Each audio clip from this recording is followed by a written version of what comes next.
for today's video mga momshi, samahan niyo pong magluto nitong ating napakasarap na ulam. Walang iba kundi itong ating adobo sa gata na paanang manok at lalagyan po natin yan ng papaya. Ayan, so tara na guys at samahan niyo pong magluto and enjoy watching po. So na nga yung ating paanang manok. Ayan, pinalambot na po natin iyan. Ayan, so sobrang lambot na niyan guys. So tinimplan ko lang yan ng asin, bawang, luya, paminta para may lasa na yung ating paa ng manok and syempre mawala na rin yung lansa. So set aside lang natin yung ating paa ng manok sa ating kawali. Maggisa tayo nitong ating luyang dilaw, sibuyas at yung ating bawang. So kung wala po kayong luyang dilaw, yung normal lang na luya, pwede na rin po yun. Para sa akin kasi masarap po itong luyang dilaw. Ayan. At healthy pa rin naman po yan. So after nyan, ilagay na po natin dyan yung ating nilagang paa ng manok. So, sobrang lambot na po nito guys. Kaya, isang gata lang yung ilalagay natin dyan, yung pinakaunang gata ng niyog. So, ilagay na po natin dyan yung ating papaya. So, yung nabili naming papaya guys, yung isa medyo hubal-hubal na or manibalang na. So, naglagay na rin tayo isang siling pangsigang at yung ating pinakaunang gata ng niyog. Siguro mga 2 cups lang yan guys. Tapos, ayan, at syempre, timplahan na po natin yan ng asin.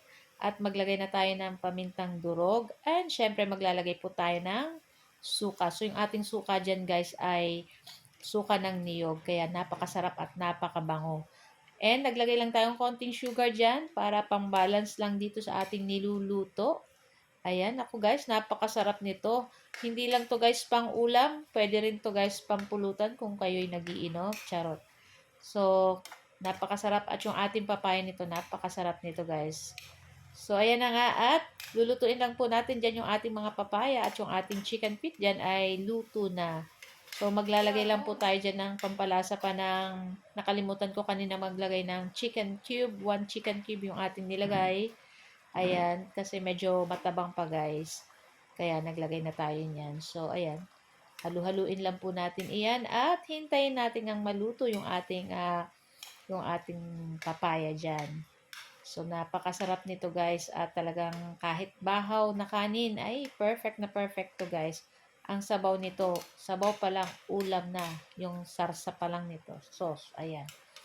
So, takpan lang natin para madaling maluto yung ating papaya dyan. At pagkatapos ng ilang minuto guys, ay ayan na nga guys.